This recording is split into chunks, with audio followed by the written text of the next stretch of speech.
ऊपर वाले में विश्वास रखते हो? क्या हो कि कभी तुम्हारा उससे आमना सामना हो जाए और तुम्हें पता चले कि जिन्हें आज तक तुम अपने देवता मानते आए हो वो कोई और है। नमस्कार, मैं आपका दोस्त गौरव लेकर आया हूँ आपके लिए ऐसे ही एक कहानी, सुनी अनसुनी। रात काफी हो चुकी थी। शैलेश अपने कमरे में आराम कर रहा था कि तभी अचानक टेबल पर रखी उसकी किताबें नीचे गिर जाती हैं।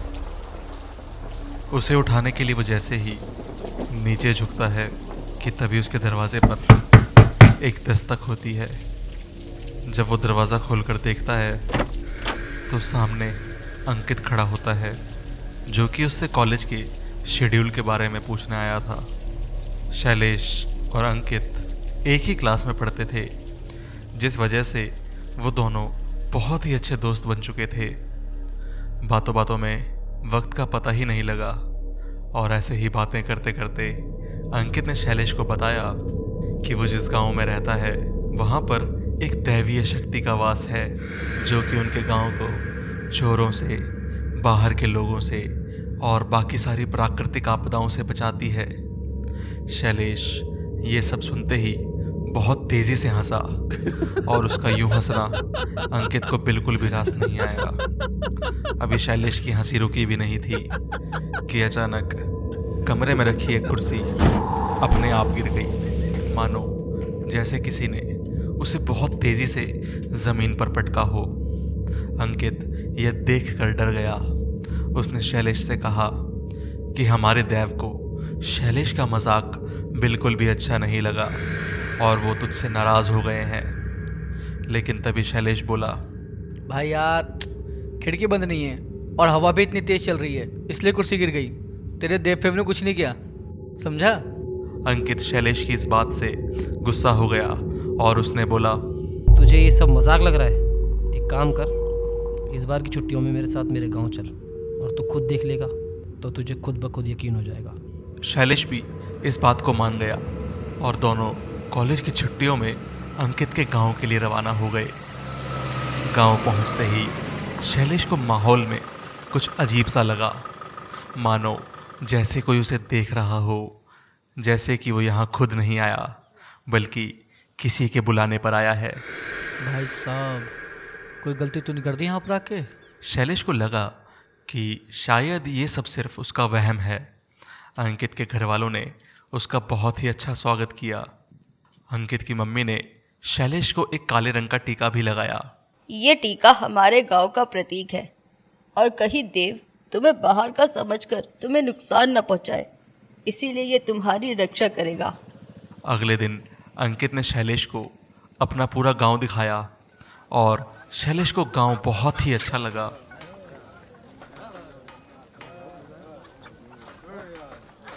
यार अंकित, हम पूरा गांव घूमे पर हम वहाँ तो गए नहीं जहाँ उस दैवीय शक्ति का स्थान है। वहाँ पर हम कब जाएंगे? भाई देख, देव वहाँ पर शांति से सो रहे हैं और प्रथा के अनुसार हर अमावस की रात आरती के बाद ही वे जागते हैं, तो हमें उनकी शांति को भंग नहीं करना चाहिए, वरना वे नाराज हो जाएंगे और अपनी कृपा हमारे गांव पर से उठा लेंगे। ये बात सुनकर शैलेश ने अंकित को ध्यान दिलाया कि अगले दिन ही तो अमावस्या की वो रात है और उसने ये पूछा कि उस दिन क्या वो लोग मंदिर देखने के लिए जा सकते हैं। ये बात सुनकर अंकित ने हामी में सर को हिला दिया। अगले दिन सुबह से ही तेज़ बारिश हो रही थी, मगर फिर भी तेज़ बारिश और कड़कड़ाती बिजली के बावजूद रात को धीरे धीरे गांव के सभी लोग वहां पर आरती के लिए जमा होने लगे। शैलेश भी अंकित के साथ ही था, लेकिन उसके चेहरे पर एक अलग ही मायूसी दिख रही थी, क्योंकि वो मंदिर के रहस्य को जानना चाहता था। और उसने अंकित से कहा, मेरे भाई, लेकिन यहाँ खड़े खड़े मुझे यकीन कैसे होगा कि कोई दैवीय शक्ति है भी या नहीं? एक काम करते हैं, मंदिर के अंदर चलते हैं, क्या कहता है? अरे नहीं भाई, कैसी बात कर रहा है? अंदर जाना सख्त मना है। अगर गांव वालों को पता चला तो वो बहुत गुस्सा करेंगे। ये बात सुनकर अंकित ने शैलेश को समझाया कि उन्हें अंदर जाने की मंजूरी नहीं है। अगर गांव वालों को पता लग गया तो वो लोग गुस्सा करेंगे। और बात करते करते दोनों मंदिर के पीछे जा पहुंचे, जहां शैलेश को एक रास्ता दिखाई दिया और उसने वहां से मंदिर के अंदर जाने की जिद करी, लेकिन अंकित नहीं माना।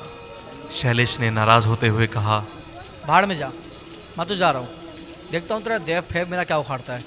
शैलेश के बस ये बोलने की ही देर थी कि अचानक माहौल भयानक हो गया। बारिश और तेज हो गई, बिजली इतनी जोर से कड़क रही थी कि दोनों को अपने कानों को ढकना पड़ा। गर्मी के इस मौसम में वो जगह पूरी तरह से कोहरे और धुंध से भर गई।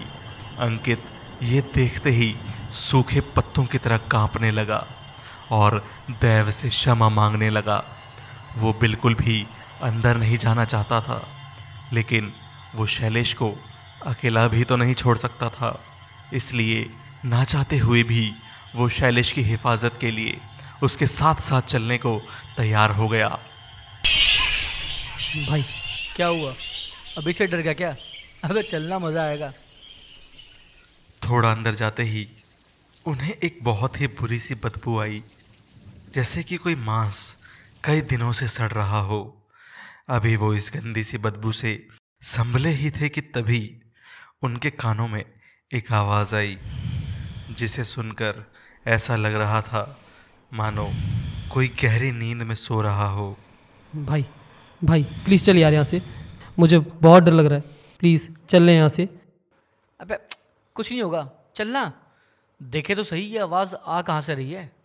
दोनों मंदिर के अंदर धीरे धीरे आगे बढ़ते गए और जब वो मंदिर के बीच में पहुंचे तब उन्होंने वहां पर देखा कि सामने कपड़े से ढका हुआ एक कलश रखा है। पास ही कोने में बहुत सारे जानवरों की हड्डियां भी पड़ी हुई हैं। अबे अबे तो ये है तेरे देव हैं? अबे मैंने तो पहले ही कहा था कि यहाँ पर कुछ भी नहीं है। और ये देख, तुम लोग यहाँ पर नहीं आते हो, लेकिन ये जानवर यहाँ पर आ सकते हैं। मतलब तुम्हारे ये जो देव है सिर्फ इंसानों के आने से नाराज होते हैं, जानवरों के नहीं। शैलेश की हंसी अभी रुकी भी नहीं थी कि अचानक वो बंद कलश खुल गया। शैलेश और अंकित के सामने उनकी मौत खड़ी थी। एक सफ़ेद बालों वाली आकृति जिसकी दोनों आंखें लाल थी, वो उनके सामने आकर खड़ा हो गया और वो सिर्फ मुस्कुराकर दोनों को देख रहा था।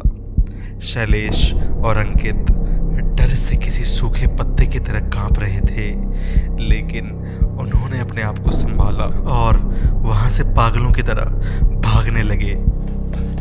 भाई तूने तो कहा था कि यहाँ पर देव रहते, लेकिन ये देव नहीं है, ये तो शैतान है, शैतान। भाई प्लीज़ मेरी बात पे यकीन कर, मैं खुद नहीं जानता हूँ, ये दैवी शक्ति नहीं बल्कि शैतानी शक्ति है। भाई मुझे नहीं लगता हम जिंदा बचेंगे। दोनों भागते भागते मंदिर के उस हिस्से में पहुंचे जहां से वो लोग मंदिर के अंदर आए थे, लेकिन उम्मीदों के ठीक उलट जिस रास्ते से वो अंदर आए थे वहां अब कोई भी रास्ता नहीं था। दोनों को समझ नहीं आ रहा था कि ऐसा कैसे हो सकता है। उन्हें पूरा यकीन था कि वो लोग इसी रास्ते से अंदर आए थे। दोनों अभी सोच ही रहे थे कि इतने में वो शैतान ठीक उनके सामने फिर से प्रकट हो गया। इतने दिनों से जानवरों का मांस खा रहा हूँ, आखिरकार अब जाके मुझे इंसानी मांस मिलेगा। अंकित के पैर उसके डर का बोझ और नहीं झेल पाए और वो सारी उम्मीदें हार कर वहीं पर बैठ गया। उसे लगा कि अब उनके बचने का और कोई भी रास्ता नहीं है, लेकिन शैलेश के दिल में अभी भी उम्मीद की एक छोटी सी किरण बाकी थी और उसने कोने में पड़ा एक बड़ा सा पत्थर उठाया और अपनी पूरी ताकत से शैतान की तरफ उछाला। लेकिन आगे जो कुछ हुआ उसे देखकर शैलेश अपनी सारी हिम्मत हार चुका था। वो पत्थर जाकर उस आकृति के आर पार हो गया। अब तो शैलेश भी समझ गया कि उनके बचने का अब कोई भी रास्ता नहीं है और उनकी मौत पक्की है। लेकिन शैलेश को तभी याद आया कि अगर मंदिर का पिछला द्वार बंद हो चुका है तो मंदिर के सामने वाला द्वार तो खुला ही होगा, जहां पर सारे गांव वाले होंगे और शायद वो लोग उन्हें बचा ले। शैलेश ने ये बात अंकित को बताई। दोनों अपनी पूरी जान लगाकर वहां से मुख्य द्वार की तरफ भागे। पूरे मंदिर में उस शैतान की हंसी साफ साफ सुनी जा सकती थी, लेकिन उन दोनों के पास इस वक्त घबराने का समय भी नहीं था। वो बस भागते रहे जब तक कि उनके सामने वो मुख्य द्वार नहीं आ गया। अंकित तेजी से दौड़कर उस दरवाजे के पास पहुंचा और उसने वो दरवाजा बंद कर दिया।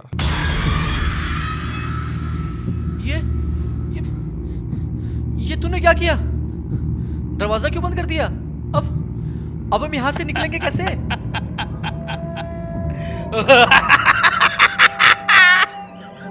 अंकित को यूं पागलों की तरह हंसते देख शैलेश को लगा कि शायद डर की वजह से अंकित अपना मानसिक संतुलन खो चुका है। शैलेश ने अंकित को समझाने के लिए अपना हाथ जैसे ही उसके कंधे पर रखा था कि तभी अंकित ने शैलेश का हाथ खींचकर उसे जमीन पर जोर से पटक दिया। शैलेश मेरे दोस्त, तू कितना भोला है।